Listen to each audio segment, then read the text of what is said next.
चाहे आप राम कहें, चाहे आप कृष्ण कहें, चाहे आप शिव कहें, चाहे आप भवानी कहें, जो आपकी मर्जी हो।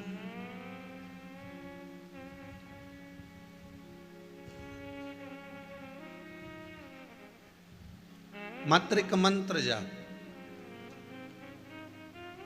जीवन के संपूर्ण अंधेरे को, जीवन में जितना अंधेरा भरा हुआ होता है, जितना भी अंधेरा हमारे जीवन में भरा होता है, वो सारे अंधेरों को एक भगवान का भजन, एक भगवान का नाम जाप, एक भगवान का मंत्र जाप संपूर्ण अंधेरे को मिटा देता है।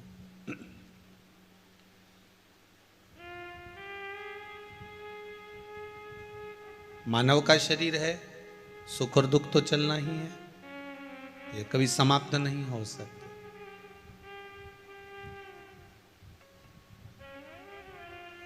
घड़ी में 3 कांटे होते हैं, आप लोग पहने हो तो अच्छे से देख लेना, आस्था पे भी जितने बैठे हो, ठीक है। एक जल्दी जल्दी चलता है, वो सेकंड का कांटा है।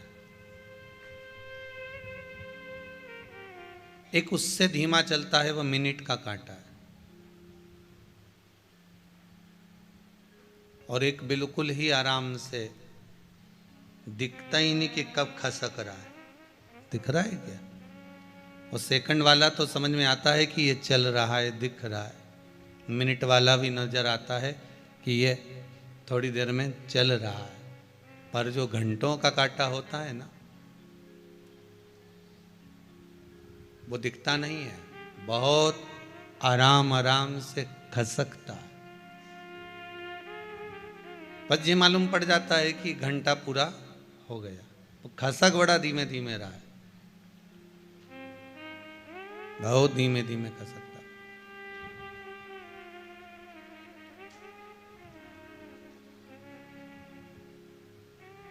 एक सेकंड का है, रफ्तार में चल रहा है।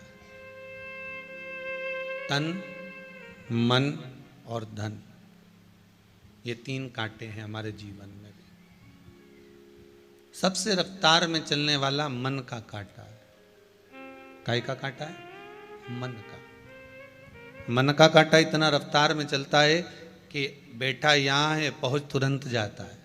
आप जहाँ से आए होगे या आप जहाँ बैठकर आस्था चैनल पर या फेसबुक यूट्यूब पर कथा श्रवण कर रहे होगे, आपका ये मन का कांटा उस समय पर जब आप कथा सुन रहे होगे तो ये विश्वास है कि वो मन का कांटा थोड़ी देर कुबेरेश्वर धाम पहुंच गया होगा। और जो कुबेरेश्वर धाम में बैठे होंगे, इनका मन का कांटा थोड़ी थोड़ी देर में घर पहुंच जाता होगा। दूध रख कर आई थी, कहीं बहू चाय बना के नहीं पी जाए, शाम को जाऊंगी तो मिलेगा कि नहीं मिलेगा पता नहीं है। ये मन का कांटा है, बहुत तीव्र दौड़ता है। और इतना तीव्र दौड़ता है कि इस मन के कांटे को साधना कठिन हो जाता है।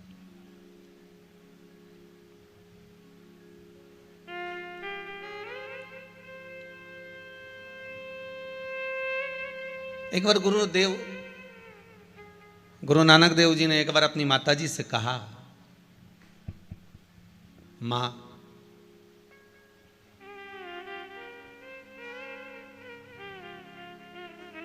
तो मुझे कहती है कि एक जगह पर स्थिर क्यों नहीं बैठता, एक जगह शांत क्यों नहीं बैठता।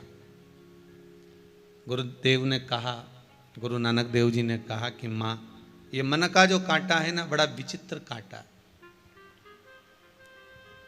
मन बड़ा चंचल है, कैसे तेरा भजन करूं, जितना इसे समझाऊं उतना ही मचल जाता है। ये मन का जो कांटा है ना माँ, ये एक जगह टिकता भी नहीं है और बड़ा जल्दी जल्दी चलता है। थोड़ी देर यहाँ पर है, थोड़ी देर गायब हो जाता है, फिर थोड़ी देर रहता है, फिर थोड़ी देर में गायब हो जाता है। बड़ा विचित्र कांटा, बड़ा विचित्र।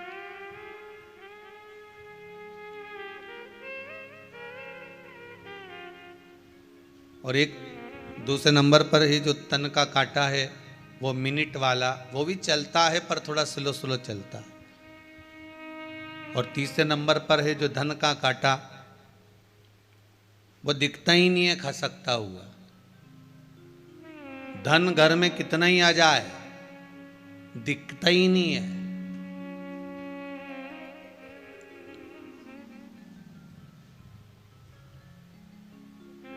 गुरुदेव, मेरा पति कमाता बहुत है पर घर में दिखे ही नहीं, कहाँ चले जाता है, पैसा कहाँ गया नजर ही नहीं आता। कुछ समझ में नहीं आता कि पैसा गया कहाँ, धन गया कहाँ, संपदा गई कहाँ, दौलत गई कहाँ, कहाँ रखिया है इसको, कहाँ रख दिया है इसको। वो धन का कांटा नजर ही नहीं आ रहा।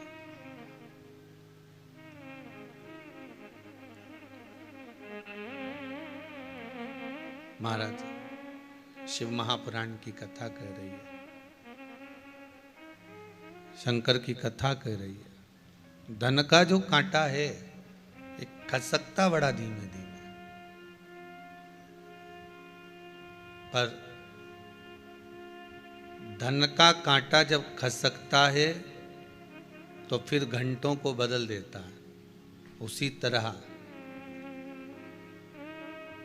घड़ी पल समय, ये घंटा का जो कांटा है घंटों वाला, ये बदल देता है। शिव महापुराण की कथा में पहले भी कहा था, जब आपका समय बेकार हो, समय ठीक ना चल रहा हो, आपको ऐसा महसूस हो रहा हो कि ये समय ठीक नहीं है,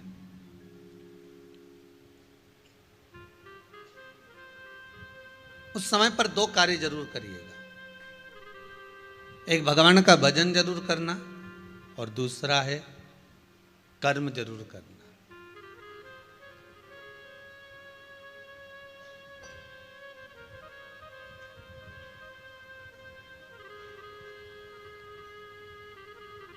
किसी व्यक्ति ने पूछा है, गुरुजी मनुष्य बेरोजगार है और कितना बेरोजगार है, इसको कैसे पता लगाया जा सकता? मनुष्य बेरोजगार है और बहुत ज़्यादा बेरोजगार है, इसका पता कैसे लगाएंगे? तो हमने कहा कि मोबाइल में 1.5 GB डाटा होता है, वो कम पड़ जाए जिस दिन समझ लेना कि तुम पूरे बेरोजगार हो गए। वो मोबाइल में 1.5 GB डाटा चला चला कर फेसबुक, यूट्यूब, इंस्टाग्राम, व्हाट्सएप चला शाम होते होते 4 बजे 3 बजे ही डाटा पूरा ख़त्म हो जाए तो समझ लेना कि तुम पक्के समझ गए। अरे बोलो तो जम के, कोई काम नहीं है, केवल वह खोलना है, व्हाट्सएप चलाना है, फेसबुक चलाना है और लोगों को मैसेज भेजना और उनके मैसेज दिन भर देखना। फिर क्या करा जाए? अगर व्यक्ति बेरोजगार है तो उसको रोजगार की जरूरत है, तो रोजगार कैसे मिलेगा? आपको पहले भी कथा में कहा, माला माल बनने का सबसे पहला शब्द है माला। आप जितनी माला को पकड़ कर रखोगे तो माल आने का मार्ग सुलभ हो जाएगा।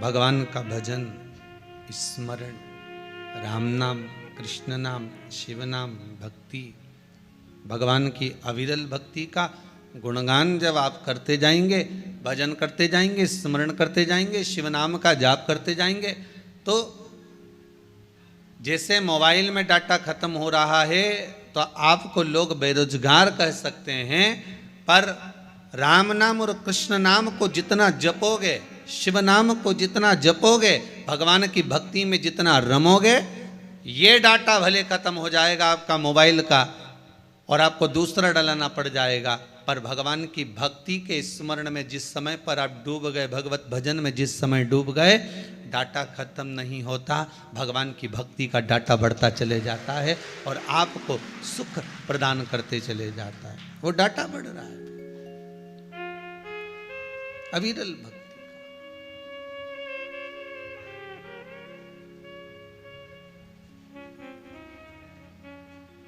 भगवान की अविरल भक्ति का डाटा।